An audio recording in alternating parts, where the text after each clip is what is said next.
اور بھی آگے اللہ تعالیٰ بیان کر فرماتے ہیں نماز اس ٹائم پر مت پڑھو جب کہ تم جنابت پہ ہو، یعنی تم اپنے بیوی سے مشغول ہو گئے ہو، یہاں تک کہ تم غسل کر لو، وضو بناؤ، پھر نماز پڑھو، یہ بھی بات ہے، ٹھیک ہے۔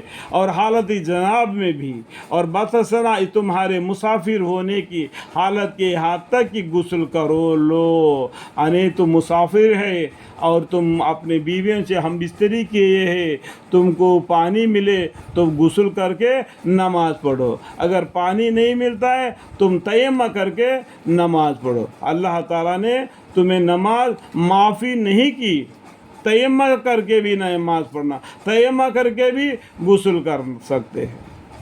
تو یہ دل کی جو گمان ہے وہ تیمم کے ذریعے سے نکل جاتی ہے۔ اللہ تعالیٰ نے اتنا آسان کر دیا ہے۔ یہ کافر لوگ کیا گیا، یہ چھوٹی سی بات ہے، یہ دیکھو چھوٹی سی آیت کو لیتے ہیں، وہ ہم لوگوں کو مسلمانوں کو یہ کیا کرتے ہیں کہ وہ اچھل چٹل کر اور ہم سے الٹے سلٹے باتیں کرتے۔ تو آپ لوگ کیا کرنا ہے، آگے بڑھ کر قرآن کو پڑھنا ہے، آگے قرآن کو پڑھنا ہے، اس کا جواب آگے مل جائے گا، ٹھیک ہے۔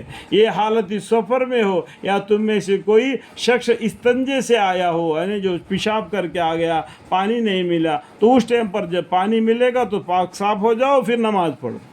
نماز تم پر معافی نہیں ہے، یا تم نے بیویوں سے قربت کی ہو، پھر تم کو پانی نہ ملے تو تم پاک زمین پر ہاتھ مار کر اسے تیمم کر لیا کرو۔ دیکھو میں ابھی آپ کو بتا دیا تھا، اگر تم کو پانی نہ ملے تو تم پاک زمین پر ہاتھ مار کر تیمم کر لیا کرو، یعنی تیمم سے غسل بھی ہو جاتا ہے، تیمم سے وضو بھی ہو جاتا ہے، یعنی اپنے چہروں اور ہاتھوں پر ہاتھ پھیر لیا کرو، پاک زمین پر ہاتھ مار کر اپنے چہروں پر ہاتھ پھیر لو اور ہاتھوں پر ہاتھ پھیر لو۔ یہ تیمم کا طریقہ ہے۔ وضو کا طریقہ آپ کو معلوم ہے کس طریقے سے وضو بنایا جاتا ہے۔ تیمم کس طریقے سے بنایا جاتا ہے، پاک زمین پر ہاتھ مار کر اس سے تیمم کر لیا کرو، یعنی اپنے چہروں پر ہاتھ پھیرو، ہاتھوں پر پھیر لیا کرو، چہروں پر دونوں ہاتھوں پر ہاتھ پھیر لیا کرو۔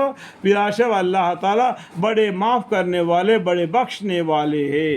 اس طریقے سے کر کر بھی تم غسل کو پاک ہو سکتے ہو، نماز کو بھی پڑھ سکتے ہو۔ یہ کافر لوگوں نے یہ تھوڑی سی آیت کو لے کے دین اسلام کو اچھال پھسال کرنا چاہتے، تو ان کو منہ توڑ جواب دینے کے لیے آپ کو یہاں سے لے کر یہاں تک پڑھنا پڑے گا، یہاں تک۔ دیکھو میں انگلی بتا رہا ہوں، دیکھو 104 نمبر پیج ہے، یہاں پر جو لکھا ہوا ہے اس بات کو، اس کو جواب دینے کے لیے آپ کو یہاں تک کہ آیت کو پڑھ کر اس کو منہ توڑ جواب دے سکتے ہو۔